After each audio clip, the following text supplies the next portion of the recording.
Donc, dans le contexte de la crise sanitaire, nos instances de discussion que sont les contrats de branche se sont révélées particulièrement utiles.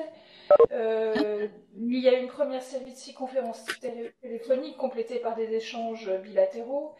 Il y a eu, suite à ces échanges, la construction de la plateforme web Ensemble réussir la reprise, qui en 2 mois a recueilli plus de 23 000 visites. Il y a eu une nouvelle boucle de consultation sur les formations requises à la lumière de la crise sanitaire au dernier quadrimestre 2020 qui va permettre encore d'adapter l'offre. Il y a eu... S'il vous plaît, n'oubliez pas de vous mettre sur mute quand vous ne prenez pas la parole. Il y a eu un travail Il y a eu un travail spécifique sur une réunion du contrat de branche numéro 9 de la formation professionnelle pour discuter des impacts de la crise sanitaire sur la formation et les premiers bilans sur la digitalisation des contenus, la mise en route de tiers-lieux de formation, le CLEA numérique et plein de choses pour réduire la fracture numérique et tout le travail, l'impact pédagogique à la lumière du Covid. Et tout ça pour vous dire que nous arrivons donc dans ce contexte très particulier à organiser notre réunion d'aujourd'hui.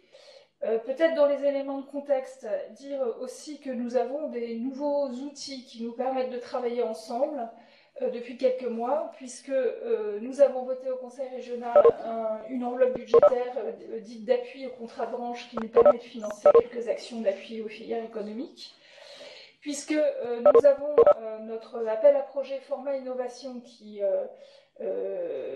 financé par le pacte de l'État d'ailleurs, qui est en fonctionnement depuis plusieurs années, mais qui s'est trouvé très renforcé depuis, je crois qu'on l'a lancé en septembre, hein, par le Lab Innovation, financé par le pacte aussi, auquel contribue l'université et donc le rectorat,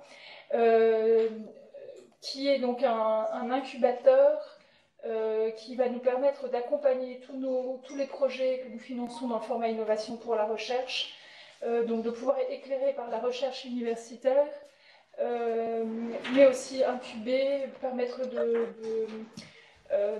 d'accoucher un projet qui ne serait pas totalement mûr et permettre aussi de l'améliorer. Et puis ce qui nous intéresse aussi beaucoup, évidemment, c'est de diffuser les bonnes pratiques dans l'ensemble des filières économiques. Donc le Lab d'innovation, c'est un des nouveaux outils aussi. Je vous invite à suivre de près pour tirer le mieux parti dans nos différentes filières économiques de ce que nous allons pouvoir faire. Je suppose que Madame la rectrice ou que Christophe Couder en parleront, donc je vais pas reparler de tous les dispositifs de l'État ou enfin les plans 16-18, le pacte, etc., qui sont en œuvre par ailleurs, mais on a un contexte particulièrement actif sur différentes thématiques pour accompagner les différentes branches. Donc dans ce contexte, notre volonté de travail en interbranche aujourd'hui, c'est vraiment, puisqu'on a bien avancé dans nos contrats de branche, c'est d'identifier ensemble les coopérations utiles entre les branches, d'identifier ensemble les bonnes pratiques qui ont intérêt à diffuser et partager pour donner plus d'ampleur à ce que nous faisons. Ma volonté, c'est que notre travail soit le plus pratique et ancré dans le concret possible pour que ce soit utile et le plus opérationnel possible. Je dis ça pour les nombreux intervenants, pour que, voilà, que tous ceux qui nous suivront, qui seront très nombreux, puissent y trouver vraiment une utilité concrète. Donc notre travail d'aujourd'hui, c'est un petit cycle, puisque nous ouvrons nos travaux aujourd'hui, nous aurons des tables rondes ensuite et nous conclurons le 5 novembre. Donc c'est un petit cycle de travail, un séminaire de travail que nous ouvrons aujourd'hui. Donc nous avons sélectionné 3 thématiques. La première qui est ce qu'on pourrait appeler le marketing des formations. Dans le sens où on y a beaucoup travaillé dans tous les contrats de branche, il y a des problèmes d'attractivité à la fois pour les métiers, à la fois pour les formations, et c'est comment, à la lumière des changements de société, la crise sanitaire, voilà, on trouve des nouveaux moyens de marketing pour présenter les métiers, les formations, et il y a encore beaucoup d'innovations à faire dans ce domaine. Voilà, d'autant que malgré la situation économique que nous connaissons en ce moment, la prescription de formation est plutôt en panne. C'est très préoccupant, donc c'est vraiment un sujet auquel collectivement nous devons vraiment travailler d'arrache-pied. La deuxième thématique, c'est sur les parcours de formation. Là, on est peut-être un peu plus dans l'innovation pédagogique, mais on a vu dans beaucoup de fiches engagement, des contrats de branche, qu'en combinant des formations, en y ajoutant de l'immersion, en y ajoutant de la FES, en y ajoutant... Enfin, voilà, on voit qu'il y a un foisonnement d'innovation et que c'est vraiment important qu'on partage tout ça tous ensemble pour identifier comment prendre de l'ampleur et aller plus loin. Et puis notre troisième thématique sera autour de la relation école-entreprise, insertion et comment on va plus loin dans ce domaine. Voilà, donc je pense que tout ça va être vraiment très très intéressant, sera d'autant plus intéressant que vous pourrez tous enrichir les débats. N'hésitez pas à poser des questions, enfin, nous comptons sur vous. Et voilà, encore merci à tous d'être là. Je vais passer la parole à Valérie Caville pour l'introduction. Valérie Caville, rectrice académique des Hauts-de-France, de l'Académie de Lille et chancelière des universités. Je vous en prie. Merci beaucoup. Alors évidemment, bonjour à tous. Vous m'entendez bien? Ça va? Oui, je pense. Ça a l'air mieux, oui. Voilà, j'ai l'impression que ça doit être mieux avec ça. Je m'en suis. Parfait. Donc, bonjour à tous, je recommence. Je voulais en premier lieu remercier la vice-présidente pour son invitation à ce séminaire interbranche. Et je crois que la présence de l'éducation nationale est assez significative finalement d'un changement de pratique et un changement de pratique qui est très marquant en région puisque nous avons vraiment maintenant un travail commun avec la région pour constituer notre offre de formation professionnelle. Et vous savez que l'évolution de cette offre de formation professionnelle, l'évolution de la formation initiale et continue est quelque chose et une priorité pour l'éducation nationale et aussi pour l'enseignement supérieur, recherche, innovation.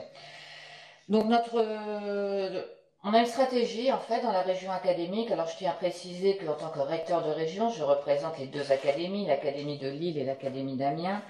Nous avons la carte des formations professionnelles. La formation professionnelle est un sujet partagé au niveau de la région, donc porté par la région académique.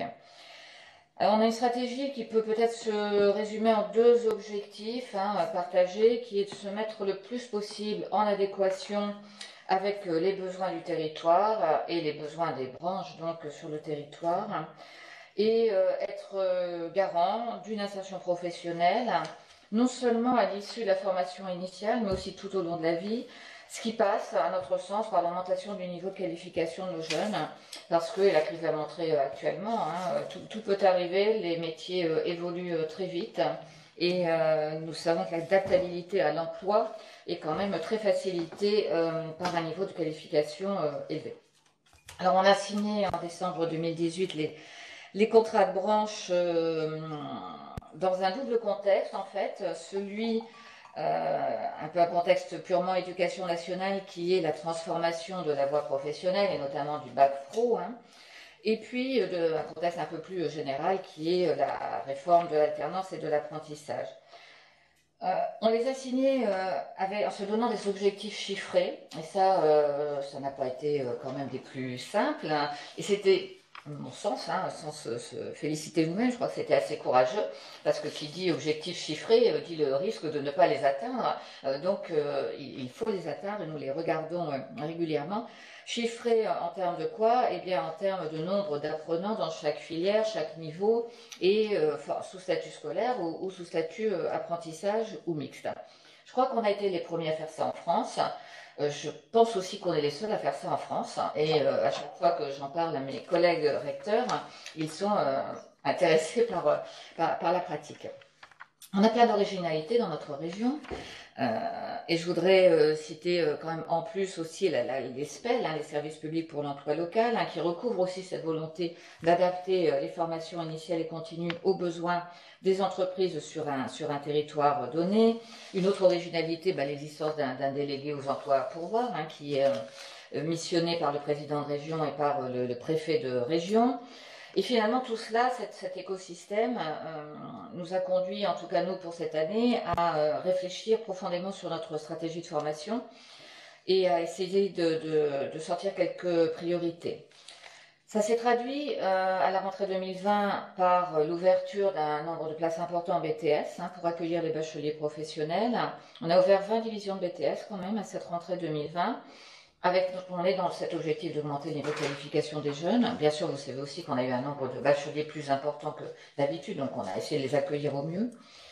On a ouvert cette année 165 formations en apprentissage, c'est-à-dire qu'en fait, ouvrir, c'est toujours un grand mot, c'est qu'on a des établissements qui sont prêts à accueillir des élèves en apprentissage et nous, on regarde ensemble si on peut leur offrir les conditions pour cela. Donc 165 ouvertures, les 3/4 en mixité et sur l'ensemble des filières qu'on avait distinguées comme étant prioritaires, l'industrie, le BTP, le commerce, l'hôtellerie, restauration, le tourisme.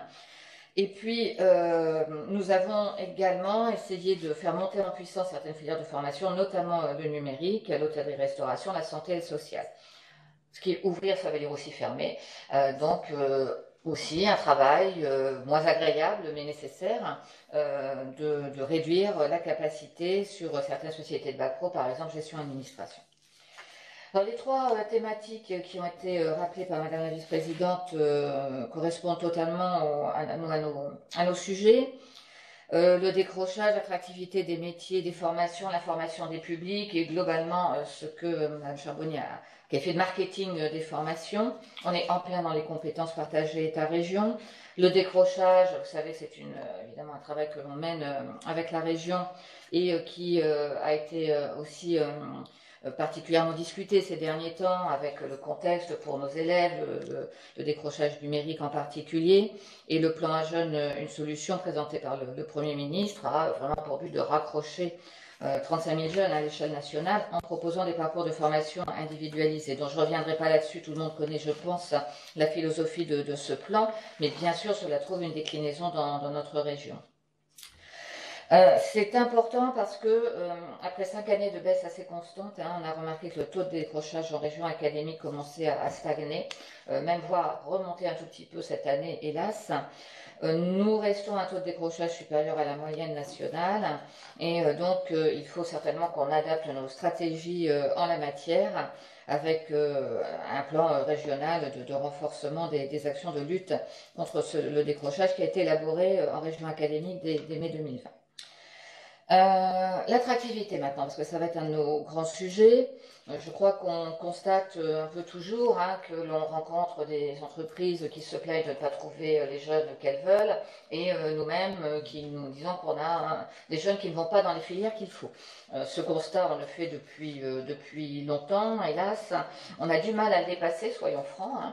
On a beau déployer, je crois, énormément d'énergie les uns et les autres, et malgré parfois même une actualité qui montre clairement et des faits qui sont là devant les jeunes et les familles, on se rend compte qu'on n'arrive pas à dépasser une certaine image de certaines filières.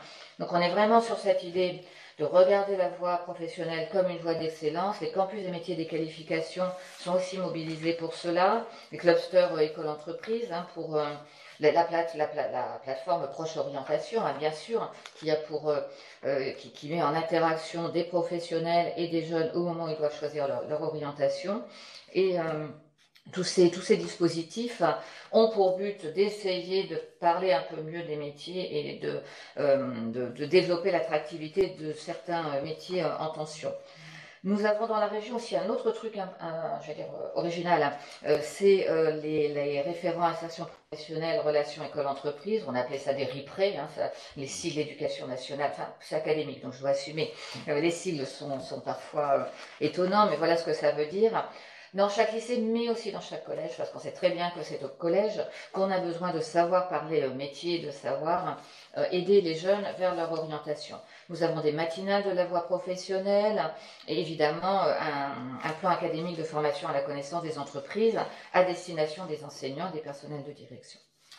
Sur le deuxième thème, compétences, sécurisation des parcours, transition professionnelle, là aussi, évidemment, je crois que le mot important qui a été prononcé par Mme Charbonnier, c'est le mot innovation. Là, on est également complètement dans cette vision, avec le développement de la mixité des parcours, au sein de toutes nos sections de formation. En gros, maintenant, chez nous, il faut qu'il y ait dans chaque lycée professionnel une filière en apprentissage et on encourage la mixité de parcours. Nous avons développé, vous savez, un CAP en 3 ans aussi, puisqu'on sait bien que les jeunes ont parfois une sorte de stratégie des petits pas, surtout dans une région comme la nôtre, et veulent petit à petit faire ce dont vous parliez, des sortes d'allers-retours entreprise, formation, peut-être s'arrêter au CAP, puis après recontinuer et faire ça dans un temps qui leur est propre et qui est propre à leur situation. Donc on encourage cela et tout cela pour vous dire que nous sommes bien sûr ouverts à toute forme d'innovation. On l'a montré en créant par exemple des SAS apprentissages, pareil, unique en France. Et n'oubliez pas bien sûr que nous sommes opérateurs de formation initiale, mais également de formation continue par l'intermédiaire de nos GRETA. Le dernier thème, donc l'alternance, les stages en entreprise et plus globalement la relation avec l'entreprise. Je crois qu'on aura un bel exemple qui sera présenté tout à l'heure. Je suis très objectif, puisqu'il s'agit d'un de nos proviseurs qui va le présenter. Mais c'est certainement quelque chose d'absolument fondamental. Le développement de l'alternance, j'en ai déjà parlé, mais nos 165 ouvertures, c'est aussi cette année déjà, à l'heure actuelle, 5000 apprentis, et on a un chiffre qui est à peu près analogue à celui que nous avions l'année dernière en décembre. Donc nous, on lit finalement un impact plutôt positif des mesures qui ont été prises pour développer l'apprentissage, et ce, malgré la crise, et à tous les niveaux, CAP, bac et BTS. Les stages, c'est un sujet important et compliqué cette année, on ne va pas se le cacher. On sait que la crise fait que pour beaucoup d'entreprises, il est difficile d'accueillir les jeunes en stage, notamment les stages de 3e, pourtant ils sont extrêmement importants. Donc là, on a vraiment un enjeu en développant cette relation école-entreprise, de travailler sur toutes ces périodes d'accueil des élèves en entreprise, en y mettant la plus grande des souplesses. Je sais que le président de région y est très très attaché, le rappelle, le demande régulièrement. Sur certains territoires, on sait très bien le faire, comme vous le verrez tout à l'heure, et je pense qu'on peut élargir ça à l'ensemble des territoires. Voilà, j'étais un peu longue comme d'habitude, mais je voudrais conclure en disant que je crois que je partage tout ce qu'a dit Madame la vice-présidente sur l'importance de ce séminaire, de cette réunion, de ce travail commun, de ce travail qui doit être dans le concret, parce qu'on sait très bien qu'au-delà de nos grandes réunions, après c'est sur le terrain qu'il faut construire les choses. Merci à Madame Cabuil. À présent, je cède la parole à Christophe Couder, directeur régional adjoint de la Direction régionale des entreprises, de la concurrence, de la consommation du travail et de l'emploi en Hauts-de-France. C'est long, mais il faut reprendre son souffle. Je vous en prie, Monsieur Couder. Nous aussi, on aime bien les acronymes. Nous aussi, on aime bien les acronymes, donc c'est pareil, c'est l'administration. Merci beaucoup pour cette invitation. Alors clairement, on le sait, la situation actuelle, tant du point de vue sanitaire qu'économique, merci beaucoup Karine, est assez dure, assez difficile. La région Hauts-de-France, comme les autres régions, subit l'impact. Moi, ce que je constate quand même dans un premier temps, c'est que le partenariat n'est pas un vain mot ici, on le voit, on travaille très bien avec le conseil régional et avec le rectorat. Je tiens à le souligner, je le fais souvent, mais pour en parler avec mes homologues, ce n'est pas le cas dans toutes les régions, donc ça mérite d'être souligné, de même que le travail avec les partenaires que vous représentez au sein de toutes les branches. Et ça, c'est important parce que c'est comme ça qu'on réussira. Alors, je ne vais pas vous faire tout un point sur le plan de relance, mais l'État a mis en place un certain nombre de moyens pour répondre à la crise actuelle. Ces moyens, et je remercie, le Conseil régional a également bâti un plan de relance et donc on les met entre guillemets en commun pour répondre à toutes les difficultés qu'on rencontre. Alors je voudrais juste rapidement vous rappeler les 3 grands axes. Donc c'est la transition écologique et numérique, c'est l'indépendance et la compétitivité et la cohésion sociale et territoriale. C'est en fait des axes qu'on retrouve dans les thématiques d'aujourd'hui. Pour accompagner tout ça, pour moi, il y a un point à rappeler et qui, là aussi, rejoint nos thématiques, c'est le plan Un jeune, une solution. Vous en avez parlé, Madame la rectrice, donc j'irai rapidement avec des aspects embauche, mais aussi des aspects formation. Et là encore, on s'est mis d'accord pour voir comment on pouvait faire mieux, sachant qu'effectivement, on a toujours ces problèmes d'attractivité. Et on voit très bien que de toute façon, la formation, on en a besoin, même si tout de suite les temps sont difficiles. Il faut commencer à voir ce qui va ressortir de tout ça et donc aller sur des formations qui permettent à tout un chacun d'avoir un travail.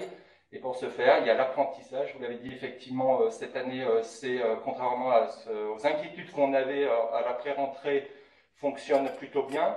On a des inquiétudes, oui, sur des stages, sur les entrées en formation, comme vous l'avez dit, Karine, alors que les besoins sont là.